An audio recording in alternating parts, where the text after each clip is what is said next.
नमस्कार दोस्तों, stock movers में आपका स्वागत है। दोस्तों, आप हमारे चैनल पे नए हैं तो हमारे चैनल को सब्सक्राइब और बेल आइकन को हिट जरूर कर ले।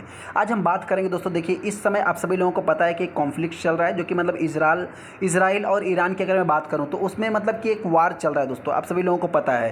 पहले ईरान ने किया, अभी इजराइल कर रहा है, तो उसके कारण आप कह सकते हैं कि मार्केट में बहुत ज़्यादा अनसर्टेन बना हुआ है।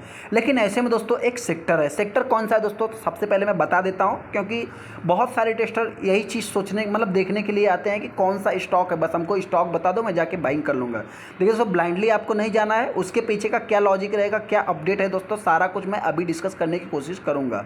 हाँ, कौन से स्टॉक में आप पैसा लगाएंगे जो कि आप मतलब एक सेफ कैपिटल आपका रह सके, इसके बारे में आपको सोचना है। उसके पीछे का लॉजिक क्या है दोस्तों, तो उससे रिलेटेड मैं बात करूँगा। सेकेंड, अगर मैं इजराइल ईरान की बात करूँ तो आप सभी लोगों को पता है कि अभी युद्ध जो कि मतलब उनका चल रहा है, हालांकि अभी एक बस लाइटली चल रहा है दोस्तों। हाँ, इसको बहुत सारे, अगर मैं कंट्रीज़ की बात करूं तो इसको लाइटली नहीं ले रहे हैं, इसको देखा जाए मतलब एक प्रकार से कब बढ़ सकता है, इसको अनसर्टेनिटी वो मान रहे हैं कि मतलब इसमें बहुत ज़्यादा मार्केट को भी आपने देखा होगा 2 मिनट में गिरावट, 5-7 मिनट में रिकवरी, 5-7 मिनट में गिरावट, मतलब देखा है तो इसी टाइप से आज के दिन मार्केट ने भी वर्क किया। हालांकि आज के दिन नहीं, आप कह सकते हैं मतलब कल के दिन भी इसी टाइप से वर्क किया था। अपडेट क्या है दोस्तों, कौन से स्टॉक में निवेश करना चाहिए, कहाँ पे अपना पैसा सेफ रह सकता है, उससे रिलेटेड मैं बात करूँगा। हालांकि देखिए इन स्टॉक में जिन्होंने भी पहले से निवेश किया है उनको भी क्या करना चाहिए दोस्तों, तो उससे रिलेटेड मैं बात करूँगा। सबसे पहले दोस्तों हम उस न्यूज़ को कवर करेंगे। देखिए, हम एक डिस्क्लेमर देना चाहते हैं, अगर हम किसी इंडिविजुअल स्टॉक को कवर करने जाएंगे, आप सभी लोगों को पता है कि देखिए हम किस सेक्टर की बात कर रहे हैं, डिफेंस सेक्टर की मैं बात कर रहा हूँ। लेकिन हाँ, ऐसे में कुछ अगर मैं इंडिविजुअल स्टॉक को कवर करने जाऊँगा तो वीडियो लंबा हो जाएगा। इसके लिए सबसे पहले हम उस न्यूज़ को कवर कर लेते हैं, एनालिस्ट क्या कर रहे हैं, मार्केट में क्या चल रहा है दोस्तों, इजराइल ईरान में क्या चल रहा है, उसको सबसे पहले हम कवर कर लेते हैं। उसके बाद जो है कि हम स्टॉक को भी कवर कर लेंगे। हालांकि दोस्तों बाइंग एंड सेलिंग की मैं कोई भी रिकमेंडेशन नहीं दूंगा, मेरे पॉइंट से जो भी रहेगा मैं अपने पॉइंट से बताने की कोशिश करूँगा। सबसे इंपॉर्टेंट पॉइंट दोस्तों, अगर आप देखेंगे तो यहाँ पे हिंदुस्तान एरोनॉटिक्स कोचिन शिपयार्ड की बात करें तो आज के दिन स्टॉक में तेजी देखने को मिली, 2% 2.5% के आसपास तेजी देखने को मिली, आप सभी लोगों को पता है। वहीं पे ये सारा न्यूज़ देखें तो वेस्ट एशिया टेंशन जो देखने को मिल रहा है इस समय, उसके कारण। हालांकि दोस्तों जब से इनका टेंशन शुरू हुआ है तब से लेकर के आज तक देखा है तो स्टॉक में लगभग 6% की तेजी देखने को मिल गई, जैसा कि आप यहाँ पे ये न्यूज़ भी देख सकते हैं। यहाँ पे अगर मैं कंपनियों की बात करूँ तो आप सभी लोगों को पता है कि इसके पहले देखा जाए तो बहुत सारे मतलब कि ब्रोकर्स की, अगर मैं कुछ ब्रोकर्स की बात करूँ तो Hindustan aeronautics Cochin shipyard, Bharat data pattern, बहुत सारा मतलब कि एक मोमेंटम स्टॉक आपको देखने को मिल जाएंगे, जो कि मतलब 1 से लेकर के 6% तक अभी तक कंपनी ने रिटर्न बना के दे दिया है। वहीं पे देखा जाए तो ऑलरेडी अगर मैं कुछ ब्रोकर्स की बात करूं, जैसा कि आप सभी लोगों को पता है कि Mazagon Dock, well, Hindustan Aeronautics, जो कि 12 महीने में लगभग इन सब स्टॉक ने एक अच्छा खासा रिटर्न भी बना के दिया। जेफरीज देखेंगे तो ऑलरेडी इन स्टॉक में काफ़ी बुलिश है, जो कि मतलब 3 स्टॉक की अगर मैं बात करूँ, बाई की रेटिंग दिया है, हिंदुस्तान एरोनॉटिक्स, डेटा पैटर्न और भारत इलेक्ट्रॉनिक में उन्होंने बाइंग की रेटिंग दिया है। ऐसे में अगर ग्लोबल जियो पॉलिटिकल्स की अगर मैं बात करूँ दोस्तों, तो आप कह सकते हैं कि मतलब इंडिया से rising focus on self reliance are focusing order flow and revenue growth for domestic मतलब डिफेंस कंपनीज में दोस्तों। आप सभी लोगों को पता है जेफरीज ने इससे रिलेटेड पहले ही प्रिडिक्ट कर लिया, उन्होंने नोट कर लिया दोस्तों कि आने वाले समय में देखिए होता क्या है कि आज आपके पड़ोसी में झगड़ा हो रहा है या कुछ, मतलब मैं एक एग्जांपल ले रहा हूँ, ऐसा नहीं कि कुछ भी बता रहा हूँ किसी के बारे में, लेकिन आपसे बता रहा हूँ कि उससे रिलेटेड कुछ ना कुछ तो आपको सीखने की ज़रूरत पड़ेगी।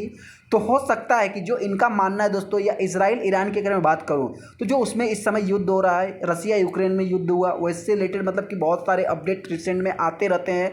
चाइना, पाकिस्तान, कुछ ना कुछ कहीं ना कहीं से कुछ ना कुछ होते रहते हैं। तो आप सभी लोगों को पता है सर, जो डोमेस्टिक लेवल पे कंपनियां काम करती है, जैसे Hindustan Aeronautics, Mazagon duck, Cochin shipyard, data Pattern, बहुत सारी डिफेंस सेक्टर की कंपनियां, लेकिन इसमें कुछ मेजर्स कंपनियां जो मैं आपको बता रहा हूं कि जिन्होंने अभी तक एक अच्छा खासा परफॉर्मेंस दिखाया है।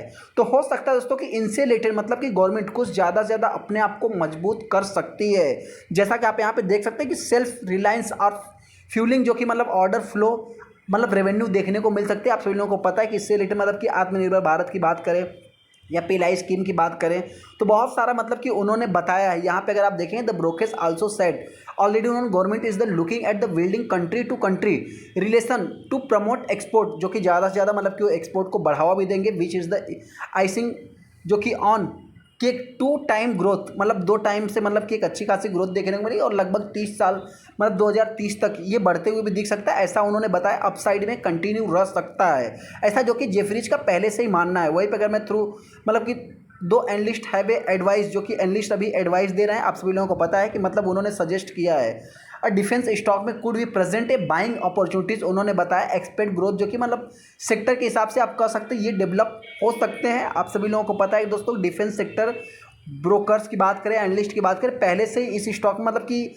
इनमें वो काफ़ी ज़्यादा से ज़्यादा बुलिश होते हुए भी दिख रहे हैं। हालांकि मार्केट में सेंसेक्स निफ्टी सभी देखेंगे तो आपको लाल निशान में होते हुए दिख रहे हैं, जैसा कि आप सभी लोगों को पता भी है। यहाँ पे अगर फैक्टर्स अच्छे से ऐसा जो बताया, मतलब जो फैक्टर्स देखने को मिल रहा है उनको आप कह सकते हैं कि मतलब incentive wise technology advance management and geo political की वजह से development driving and demand for the defence equipment and service as पर एनालिस्ट के अकॉर्डिंग देखा जा रहा है। रिपोर्ट जो बता रहे हैं दोस्तों, मतलब फेयर कैलकुलेशन ऑफ ईरान, यहाँ पे सबसे बड़ा जो बताया जा रहा है, आप सभी लोगों को पता है, जो अभी इस समय ईरान की बात करें, इजराइल टेंशन की बात करें, have a spoke the market investor में वेट ऑफ क्लियरिटी। अभी तक वो बता रहे हैं दोस्तों कि ऐसा इमर्ज जो कि हो रहा है, मतलब अभी तक कुछ क्लियरिटी देखने को नहीं मिली जियो पॉलिटिकल फ्रंट में, जो सामने है उनके अभी तक कुछ भी क्लियर होते हुए नहीं दिख रहा है। ऐसे में बहुत ज़्यादा हाई रिस्क देखने को मिल रहा है, ऐसा जो कि BK Vijay Kumar chief investment strategic जियो जीत के जो कि फाइनेंशियल सर्विस के बता रहे हैं। यहाँ पे अगर as per report Israeli missile की अगर मैं बात करूँ, have a hit some location पे, मतलब कुछ ईरान में जो कि मतलब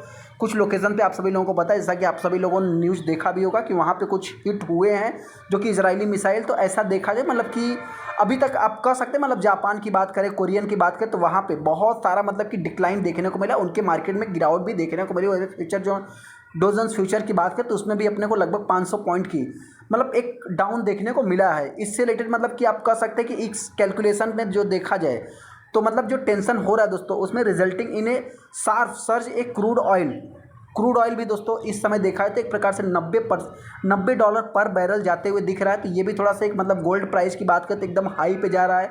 आप सभी लोगों को पता है दोस्तों कि देखिए इसमें होता क्या है कि जब इस टाइप की सिचुएशन क्रिएट होती है तो एक सेफ इन्वेस्टमेंट में पैसा लगाए, मतलब सेफ एसेट्स में पैसा लगाया जाता है। इक्विटी क्या सेफ है? नहीं दोस्तों, इक्विटी में क्या है कि वैलेटाइल है, सेफ तो है लेकिन इसमें एक लंबा टाइम देना पड़ेगा। कंपनी के बिजनेस में कुछ इम्पैक्ट आएगा, मतलब कंपनी के बिजनेस में कुछ इम्पैक्ट आने का मतलब क्या है कि अभी आप सभी लोगों को पता है कि एक डिफेंस सेक्टर एक ऐसा सेक्टर है कि इसको बाहर की दुनिया में क्या हो रहा है उससे मतलब नहीं है, लेकिन अभी अपने आप को सेल्फ हेल्थ के लिए जो है कि मतलब आप सभी लोगों को पता है कि एक हथियार चाहिए, अपने आप को मजबूत करने की कोशिश लोग करेंगे तो उस हिसाब से डिफेंस के लिए आपका प्रोडक्ट एक बिक सकता है। मतलब एक का सबका मतलब कि एक समय होता है ना दोस्तों, तो उस हिसाब से आप कह सकते हैं गोल्ड की अगर मैं बात करूं और इसी में आप SIP कर सकते हैं, म्यूचुअल फंड कर सकते हैं। तो इस टाइप के जो स्टॉक हैं वो वर्क करते हुए दिख जाते हैं। तो आज के दिन आपने देखा होगा कि निपॉन इंडिया की बात करें तो उसने भी हाई लगाया था। अभी कुछ स्टॉक को हम देख लेते हैं। सबसे पहले एस्ट्रा माइक्रोवेव को अगर देखेंगे दोस्तों तो आज के दिन इस स्टॉक में थोड़ी सी गिरावट देखने को मिली। अवंतल नॉट लिस्टेड दिखा रहा है, हालांकि NSE पे BSE पे कंपनी लिस्टेड है।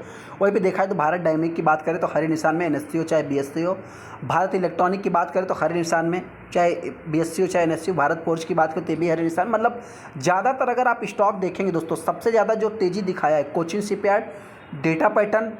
यहाँ पे अगर मैं हिंदुस्तान एरोनॉटिक्स की बात करूँ, कुछ यहाँ पे अगर देखेंगे तो कैश टेक्नोलॉजी की बात करें तो ये कुछ ऐसे प्रमुख स्टॉक है। जैसे मझगांव डक को भी अगर आप देखेंगे तो आज के दिन हरे निशान में। हाँ, एक कंपनी है दोस्तों जो कि एमटा टेक्नोलॉजी, रिटेल स्टॉक बहुत ज़्यादा से ज़्यादा परेशान करे, तो मैं इतना ही कहूँगा आप इस स्टॉक को चाहे तो होल्ड करें। देखिए दोस्तों, पैसा आपका, डिसीजन आपको लेना चाहिए, लेकिन हाँ लॉस में तो इस कंपनी को भी आपको सेल नहीं करना है। मेरे पॉइंट से आप नहीं बाइंग कर सकते तो पुरानी होल्डिंग्स को ही आप चाहे तो कंटिन्यू कर सकते हैं। वहीं पे अगर आज के दिन आपने देखा होगा दोस्तों, निपॉन इंडिया की अगर मैं बात करूँ तो आज के दिन इस स्टॉक में भी हरे निशान में क्लोजिंग दिया है और कंपनी ने ऑल टाइम हाई 52 भी हाई लगाए। जैसा कि आप यहाँ पे देख सकते हैं 568 रुपये कंपनी का हाई देखने को मिलता है। यहाँ पे भी देखेंगे तो 568 रुपये ही आपको कंपनी का ऑल टाइम हाई देखने को मिलेगा। कहने का अर्थ क्या है दोस्तों कि जब ऐसी मार्केट अनसर्टेन होती है तो उस टाइम पे ये मतलब म्यूचुअल फंड की बात करें या गोल्ड की बात करें या मतलब कि जो एक ट्रेंड, मतलब आप सभी लोगों को पता है कोरोना जिस टाइम पे आया था तो उस टाइम पे किसकी डिमांड थी दोस्तों? उस टाइम पे एक मेडिकल वाली कंपनियों की डिमांड थी। तो उस टाइम पे आपने मतलब क्या किया कि मेडिकल वाली कंपनियों में, अगर फार्मा वाली कंपनियों में पैसा लगाया होता तो एक अच्छा खासा पैसा बना था। हालांकि इस टाइम पे अभी आप सभी लोगों को पता है कि एक अनसर्टेन माहौल है, डिफेंस मतलब कि वार से रिलेटेड चल रहा है। तो आप सभी लोगों को पता है डिफेंस सेक्टर में एक पैसा लगाना चाहिए, म्यूचुअल फंड में पैसा लगाना चाहिए। तो इन सभी चीज़ों को भी आपको नोट करके चलना है। हालांकि दोस्तों मेरी तरफ से कोई भी रिकमेंडेशन नहीं है। हाँ, नाम इंडिया के ऊपर आप चाहे तो फोकस बना के चल सकते हैं, हिंदुस्तान एरोनॉटिक्स के ऊपर आप चाहे तो फोकस बना के चल सकते हैं, वहीं पे आप चाहे तो मझगांव डक के ऊपर भी अपना फोकस बना के चल सकते हैं। देखिए Mazagon duck, Cochin shipyard, data pattern, एमटा टेक्नोलॉजी, भारत फोर्ज मतलब भारत इलेक्ट्रॉनिक और हिंदुस्तान एरोनॉटिक्स, ये सारे स्टॉक मतलब देखा है तो लॉन्ग टाइम में आपका पैसा बना के देने ही वाले हैं। आज भी देखा जाए तो कंपनी ने अच्छा खासा रिटर्न बना के दिया है। हालांकि तो जो भी रिटर्न इन स्टॉक को बाइंग करेंगे अपना खुद का एनालाइज करके फिर चाहे तो आप डिसीजन ले सकते हैं। आपको कैसा लगा आप चाहे तो कमेंट कर सकते हैं। चलिए दोस्तों वीडियो को लाइक करें, चैनल को सब्सक्राइब करें। थैंक यू दोस्तों।